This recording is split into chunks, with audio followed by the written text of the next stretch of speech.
Hello guys, welcome back my new episode. दोस्तों, आज आए हैं राहुल गांधी जी, वो भी अलीगढ़ में जमालपुर वाले रोड पर। दो इतनी सारा क्राउड है, बहुत सारा। अब देखो, इतनी जो पब्लिक जा रही है ना यार, राहुल गांधी जी को देखने जा रही है। तो सामने से आएंगे भाई साहब, इतनी भागम भाग हुई थी जैसे क्या कहते हैं, एक बॉलीवुड के सितारे आते हैं ना, उस तरीके से सारे कैमरामैन और एनएसजी कमांडो। सबसे पहले तो आगे सिक्योरिटी गार्ड की गाड़ी चल रही है। देखो, एक ये है, दूसरी पीछे है, दूसरी वाले तो एनएसजी कमांडो की है। ये है सीओ साहब है, आगे बैठे हुए हैं। उसके बाद एनएसजी कमांडो है।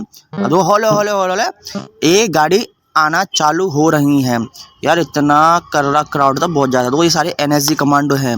कितना टाइट सिक्योरिटी, बहुत ही ज़्यादा। और देखो, ये ऊपर चैम्बर लगा हुआ है। चैम्बर इसलिए लगा होता है, यहाँ पर आपको कॉल लग नहीं सकती और थोड़ा सा मतलब बहुत ज़्यादा टाइट सिक्योरिटी होती है। ये ऊपर चैम्बर लगा हुआ है गाड़ी के ऊपर, सारे एनएसजी कमांडो हैं। अब देखो ऊपर, और ये आगे वाली है मीडिया वाली गाड़ी है, और उससे आगे वाले भी कैमरामैन बैठे हुए हैं सारे। भाई इतना कर रहा हूँ ना, लाखों की जनता थी, बहुत ज़्यादा लाखों की जनता। सच बता रहा हूँ दोस्तों, बहुत ज़्यादा। एक बार आप मतलब आते ना, जब देखते हैं यहाँ का माहौल, भयंकर पूरा हैंग कर दिया था राहुल गांधी जी ने।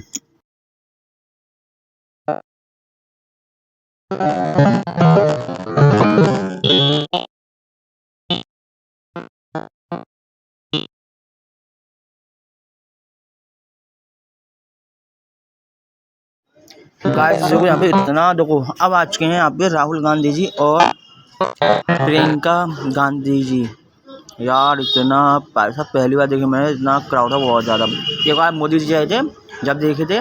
उसके बाद यहाँ राहुल गांधी जी आए हैं, जब देखे हैं मैंने। ये पूरी मतलब वीडियो अनकट है दोस्तों, आप जो भी हो इसमें देख लेना। थोड़ा सा कैमरा वाला हिला है, आप थोड़ा मैनेज कर लेना। मैं पूछना चाहती हूँ, क्या देश का मान सम्मान, यहाँ जो खड़े नौजवान बच्चे हैं, जो हमारे पुलिस वाले यहाँ तैनात हैं, जो स्टूडेंट्स हैं, इनसे नहीं जुड़ा है? क्या देश का मान सम्मान आपकी महत्वाकांक्षाओं से, आपकी उम्मीदों से नहीं जुड़ा है? आपको रोजगार नहीं मिलना चाहिए? जब आपका मान सम्मान बढ़ेगा तभी देश का मान सम्मान बढ़ेगा। आप चाहे अग्निवीर को देखिए, इतने सारे बच्चे गांव-गांव में यूपी में वर्जिश करते हैं, तैयारी करते हैं सेना के लिए। जब एक जमाने में एक ऐसी सरकार थी जो आपकी महत्वाकांक्षाओं को, आपकी आशाओं को, आपकी उम्मीदों को आगे बढ़ाती थी, तब आपको सेना के जरिए रोजगार मिलता था। आज क्या हुआ? अग्निवीर ले आए ना, वहाँ पे आपको रोजगार मिल रहा है। जहाँ PSUs में रोजगार मिलता था, वहाँ आप देखिए बड़े बड़े PSU फेंक चुके हैं। इसमें मेरा फेस भी दिखेगा। तो वही आया, तो मैं नहा धोकर तो गया नहीं भैया। मैं सुबह ना करीब 9 साढ़े 9 बजे यहाँ से निकल गया। तो वो ये चौराहा है जमालपुर का, यहाँ से सीधे निकलेंगे कलेक्टर ऑफिस, ऑफिस से फिर जेल वाला पुल, जेल वाले पुल से IIT रोड पर।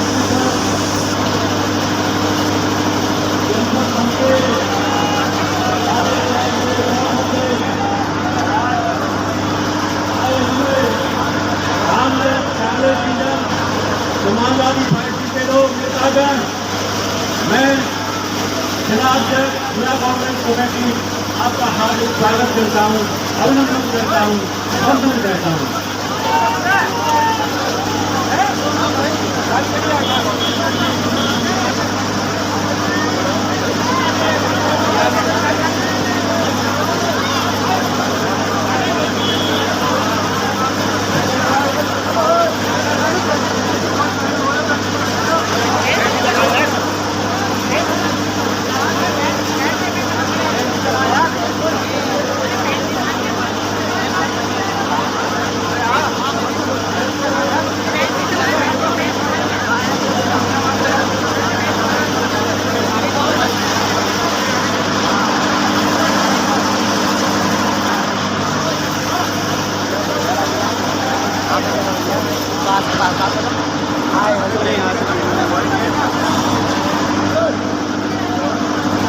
मुलाकात नहीं हुई?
पब्लिक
तो इन सबको मिलाओ तो 88% इनकी आबादी है, तकरीबन 90%। ठीक है, अब मैं आपसे पूछना चाहता हूं हिंदुस्तान के सबसे 200 बड़ी कंपनियों के मालिकों की लिस्ट निकालो, ठीक है? उनमें से 90% के कितने मालिक बताओ? कितने? एक भी नहीं। चलो, शायद आप लोग 90% लोग कहते भैया हम हिंदुस्तान की सबसे बड़ी कंपनियों के मालिक नहीं बनना चाहते, तो फिर मैं आपसे पूछूंगा, ठीक है, मालिक नहीं बनना चाहते, मालिक बनने का दम नहीं है, तो फिर मैनेजमेंट में आपके लोग कितने हैं? 0। तो प्राइवेट कंपनियों, सबसे बड़ी प्राइवेट कंपनियों में आपका एक आदमी मालिक नहीं, आपकी सीनियर मैनेजमेंट में एक बंदा नहीं, ठीक है?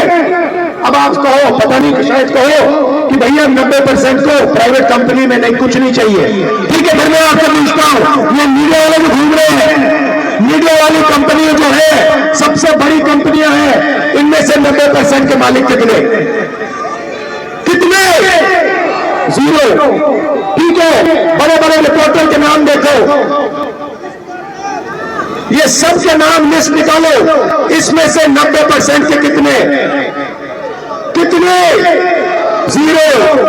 ठीक है, आप कहोगे भैया हमें हिंदुस्तान की सबसे बड़ी कंपनियों में भागीदारी नहीं चाहिए, हमें मीडिया में भी भागीदारी नहीं चाहिए। मैं कहता हूं गलत है, मगर शायद आप लोगों के दिल में यही है, तो फिर मैं आपसे पूछूंगा भैया अलीगढ़ से प्राइवेट अस्पतालों की लिस्ट निकालो। हाँ 10 भी इनका मतलब डॉक्टरों की लिस्ट निकालो। पहले तो वहाँ से आए थे, कहाँ से आए थे? दिवाली से आए थे। इसमें आपने कितने लोग? सुबह आ करीब 9 कितने बजे लोग? अपनी यात्रा चालू की थी, फिर उसके बाद फिर मैं कहूंगा भैया पता नहीं क्या है। तक की यात्रा चली थी, फिर उसके बाद सीधे अपने हाथरस निकल गए थे। 8 सालों में 55 रुपए बढ़ाया, बस 55 रुपए। और आप बताओ, आप जब दुकान जाते हो सब्जी खरीदने, फल खरीदने, कुछ बनाना है घर पे, तो क्या होता है? आपको मिलता है? दाम कितने महंगे हो गए हैं, चाहे सरसों का तेल हो, चाहे गैस हो, चाहे सब्जी, टमाटर, आलू, कुछ भी हो। लेकिन जब आपकी बारी आती है तो आपका फायदा नहीं होता। चुनाव आने लगता है तो आपके लिए कह देते हैं लो एक बोरा राशन ले लो। तो जब तक आप गहराई में ये बात समझेंगे नहीं कि सरकार का कर्तव्य आपके लिए काम करने का कर्तव्य है, आपको रोजगार दिलवाने का, आपको मजबूत बनाने का, आपको शिक्षा के मौके दिलवाने का, जब तक आप इस बात को समझेंगे नहीं तब तक बदलाव नहीं आने वाला। तो मैं सिर्फ आपसे कहना चाहती हूँ कि अपनी भलाई देखो, अपने जीवन में आपका क्या अनुभव है उसको समझो, और गहराई से समझो कि आज की राजनीति आपको गुमराह कर रही है। अब भैया बोलेंगे, ज्यादा लंबा नहीं बोलना चाहती मैं, लेकिन मैं आपसे ये उम्मीद जरूर रखती हूँ कि आप सोच समझ के आगे चलेंगे, अपने भविष्य के लिए अपना वोट देंगे।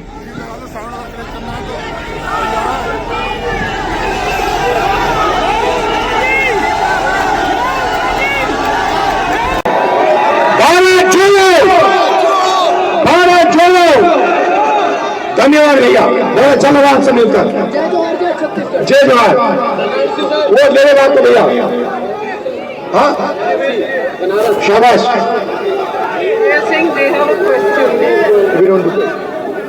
ध्यान से गेम मत चला। Thank you. तो ये दिखाया हिंदुस्तान का सिस्टम, हिंदुस्तान के गरीब लोग, पिछड़े लोग, दलित लोग, आदिवासी लोग, माइनॉरिटी के लोग, उनका जेब काटा जा रहा है।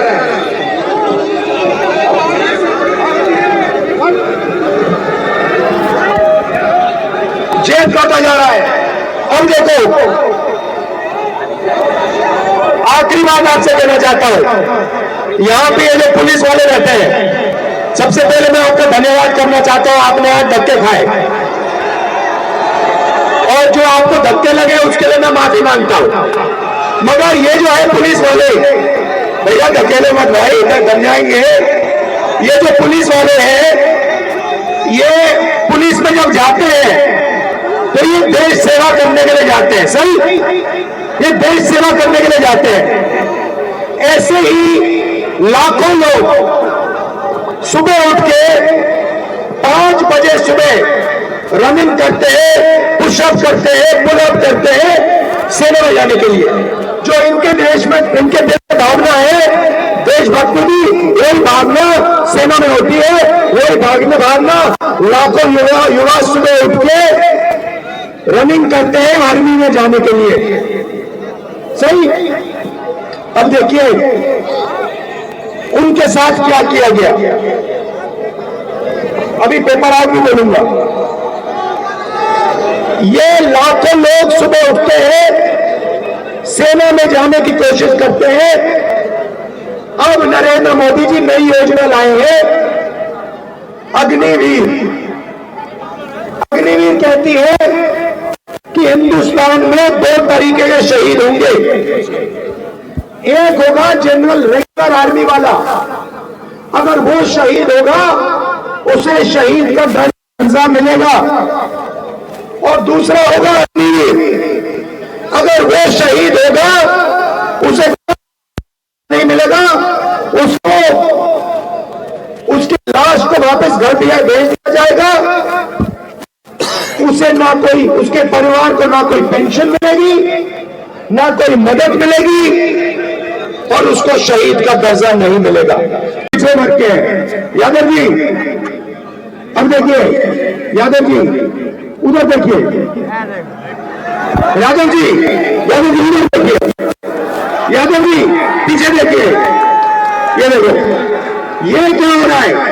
अगर आप किसी का जेब काटना चाहते हो तो सबसे पहले उसको इधर दिखाओ, उधर दिखाओ, ऊपर दिखाओ, नीचे दिखाओ। ये जो मैंने अभी यादव जी के साथ किया, ये काम नरेंद्र मोदी जी देश के साथ कर रहे हैं। उधर देखो, ऊपर देखो, ऊपर देखो, थाली बजाओ, फोन की लाइन चलाओ, ये मोदी जी कर रहे हैं। ठीक है भैया, अब एक और आदमी आओ, ऊपर आ जाओ। ठीक है ठीक है। अब ये देखो, ये आप इनकी जेब काटेगा। ठीक है भैया, यादव जी आप उधर देखो, भैया आप इसके जेब में हाथ डालो, जेब में, ये देखो ये जेब काट रहा है, इसका नाम अदानी। भैया तीसरा आ जाओ ऊपर। अच्छा भैया इसको एक डंडा दो, इसको एक डंडा दो, ये डंडा दो, ये भैया झंडा हटाओ और इसको ये डंडा लो, इसको बढ़िया। अच्छा सर डंडे हाथ में डाल, ये देखो भैया, ये अमित शाह डंडा लिए, ये मोदी जी, अदानी जी, अमित शाह जी, ये सीबीआई, ईडी, इनकम टैक्स, ये इसका डंडा है। अगर किसी ने ये चोरी बंद करने की कोशिश की तो अमित शाह डंडा मारेगा। अदानी जी लगे हुए, देखो कितना अच्छा सूट पहने, और ये बेचारा गरीब जिसके जेब में से 24 घंटा पैसा छीना जा रहा है, पेट्रोल से पैसा छीना जा रहा है, बिना रोजगार नहीं दिया जा रहा, ये काम हो रहा है। भाई और बहनों, आपने हमारी मदद की, गलत तो नहीं किया मैंने, अगर कुछ गलत लगा आपको तो माफी मांगता हूं, मैं बस दिखाना चाह रहा था। आपका बहुत बहुत धन्यवाद। लाखों लोग हिंदुस्तान में आर्मी में जाकर देश सेवा करते थे, उनको इज्जत मिलती थी, उनको पेंशन मिलती थी, उनको कैंटीन मिलती थी, और उनको शहीद का दर्जा मिलता था। अब बीजेपी ने यह छीन लिया।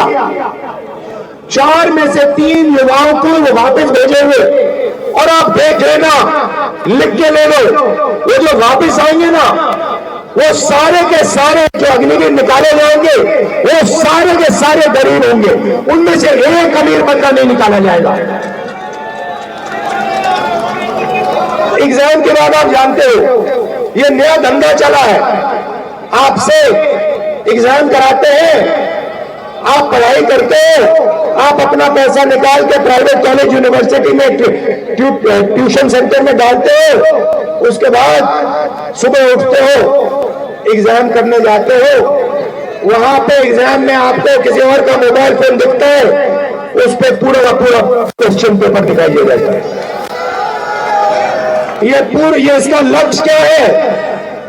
कि ये जो रोजगार मांग रहे हैं, सरकारी जॉब मांग रहे हैं, इनका टाइम जाया करो, इनका बेवकूफ बनाओ। भाई और बहनों, ये काम सरकार ही करा रही है। ये काम पेपर लीक का काम यही लोग करा रहे हैं जो आपको रोजगार नहीं देना चाहते हैं। ये सच्चाई है। और रोजगार पैदा हो ही नहीं सकता।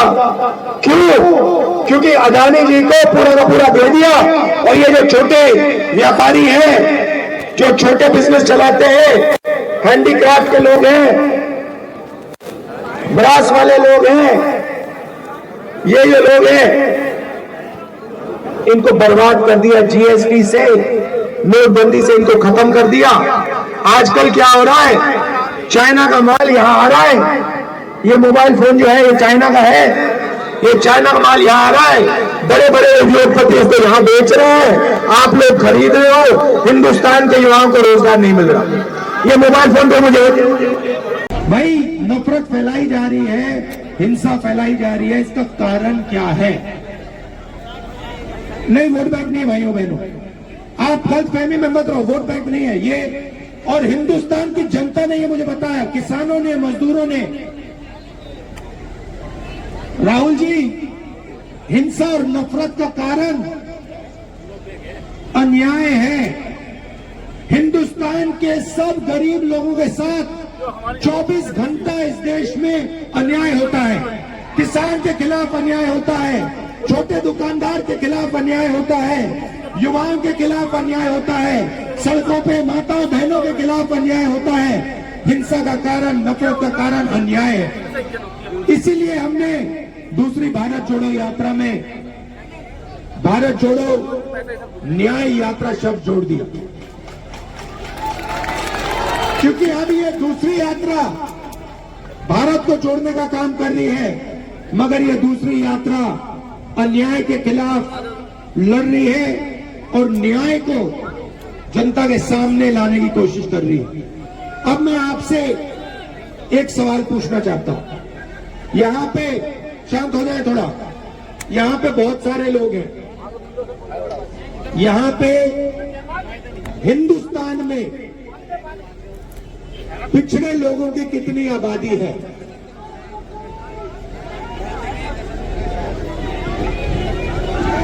कितनी आबादी है? कितनी है? पिछड़ों की 50% आबादी है। ठीक है, ठीक है। दलितों की कितनी आबादी है? 5% नहीं भाई, 15%। और इससे देश मजबूत हुआ। जैसे ऐसी भीड़ है, वैसे ही यात्रा में मैं चल रहा था, भीड़ थी। एक व्यक्ति को मैंने देखा, उधर से आने की कोशिश कर रहा था, पुलिस वालों ने उसको मारा, गायब हो गया। फिर वो दूसरी साइड से आया, फिर पुलिस वाले जो रूट को बनाते हैं उन्होंने मारा उसको, फिर गायब हो गया। तीसरी बार मैंने उसको यहां देखा, पुलिस वालों को धकेल के, अकेला 10-15 पुलिस वालों को धकेल के मेरे सामने खड़ा हो गया पिछली यात्रा में, और कहता है सुनो सुनो सुनना सुनो, मेरे सामने आके खड़ा हो जाता है, ऐसे कहता है मैं जानता हूं तुम क्या कर रहे हो, मैं जानता हूं तुम क्या कर रहे हो। मैंने कहा भाई इसको क्या हो गया? मैंने उसको बुलाया, मैंने कहा इधर आओ, थोड़ा रिलैक्स करो। फिर कहता है मुझे, मैं जानता हूं आप क्या कर रहे हो, आप नफरत के बाजार में मोहब्बत की दुकान खोल रहे हो। मतलब नारा हमने नहीं दिया, नारा भीड़ के दिल में से निकला है, और भीड़ और जनता समझ गई कि भारत जोड़ो यात्रा क्या करने की कोशिश कर रही है, भारत को जोड़ने की कोशिश। माफ किया, किसानों को कितने माफ किया, बेरोजगारों को कितने माफ किया, माफ किया। तो ये भाई मेरे हो रहा है, 1% के हाथ में पूरा पूरा है। एक बात मैंने नहीं कही, इसमें गरीब जनरल कास्ट के भी बेचारे लोग हैं, उनको भी कुछ नहीं मिलता, वो भी बैठे हुए देखते रहते हैं। ठीक है, तो हो क्या रहा है? एक तरफ नरेंद्र मोदी जी बैठे हैं, दूसरी तरफ अदानी बैठा है, तीसरी तरफ अमित शाह बैठा है। अब समझना चाहते हो क्या हो रहा है हिंदुस्तान में? समझना चाहते हो? मैं समझाता हूं, मैं बताता हूं। कौन आएगा ऊपर? आ जाएगा, आ जाओ, आ जाओ, आ जाओ, ऊपर आ जाओ। अब मैं ये देखो, यूपी की बात करता हूं, मैं आंकड़े निकालता हूं। यूपी के बजट को सुनो, यूपी के बजट को 90%, यूपी की 90% आबादी यूपी के बजट को 62 अफसर कंट्रोल करते हैं, ठीक है? 62। मैं आपसे पूछता हूं, इन अफसरों में से 62 अफसरों में से 90% के कितने यूपी में? बताओ। मैं आपको बताता हूं भाइयों, मैं बताता हूं, ओबीसी की भागीदारी यूपी के बजट में 55% हो, आप कम से कम आपकी भागीदारी 4%, 4%, ठीक है? दलितों की 6%, भाई आधे मतलब आपकी कहीं भी भागीदारी नहीं है। अगर आप समझना चाहते हो कि 90% लोग कहां काम करते हैं, दलित, आदिवासी, पिछड़े, माइनॉरिटी के लोग कहां काम करते हैं, मैं आपको बताता हूं। इस देश में आपकी जगह मैं आपको बताता हूं। आप मनरेगा की लिस्ट निकालो, उसमें आपको सब पिछड़े दिख जाएंगे, सब दलित दिख जाएंगे, सब आदिवासी दिख जाएंगे, सब माइनॉरिटी दिख जाएंगे। आप कॉन्ट्रैक्ट अलंकार, वो यूपी वाली लिस्ट निकालो, यूपी वाली ब्यूरोक्रेट वाली। हिंदुस्तान के बजट को 90 लोग चलाते हैं, ठीक है?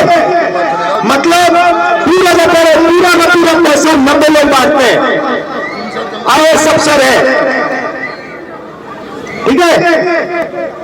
डिफेंस में कितना पैसा जाता है ये निर्णय लेते हैं, अस्पतालों में कितना जाता है ये निर्णय लेते हैं, सड़कों में कितना जाता है ये लेते हैं। मैं चाहता हूं इससे चाइना के युवाओं को फायदा होता है और इससे अडानी जैसे अरबपतियों को फायदा होता है। चाइना का माल यहां बेचते हैं। मैं चाहता हूं सबसे पहले कि हिंदुस्तान के युवा इस फोन को हिंदुस्तान में बनाएं और एक दिन ऐसा है, प्रियंका भाई पकड़ो, एक दिन ऐसा है कि मैं यहां अलीगढ़ आऊं 10 साल बाद, 6 साल बाद, और इसके फोन के पीछे देखो लिखा हो मेड इन अलीगढ़, और फिर यहाँ आऊं और यहाँ पे 10 युवाओं को कहो या बेटा इधर आओ, तो ऊपर आए, मैं कहूँ क्या करते हो भैया, हम मोबाइल टेलीफोन अलीगढ़ में बनाते हैं, मेड इन अलीगढ़ लिखते हैं, वहां पे चाइना का युवा हमारा फोन का इस्तेमाल करता है। दोस्तों ये होना चाहिए हिंदुस्तान में, और ये हम सब मिलकर 90% लोग ये सब मिलकर काम करने जा रहे हैं। आप सबका बहुत बहुत धन्यवाद। जय हिंद, नमस्कार। ठीक है, राहुल गांधी जी का आप कहाँ से देख रहे हैं कमेंट बॉक्स में मुझे बिल्कुल बताना, मैं भी तो देखूँ मेरी ऑडियंस कहाँ से देख रही है। और हाँ, वीडियो को ज़्यादा से ज़्यादा शेयर करना, लाइक करना और आगे सब्सक्राइब भी करना, आपके छोटे भाई का चैनल है। जो नफरत समाज में फैलाई जा रही है उसके सामने यात्रा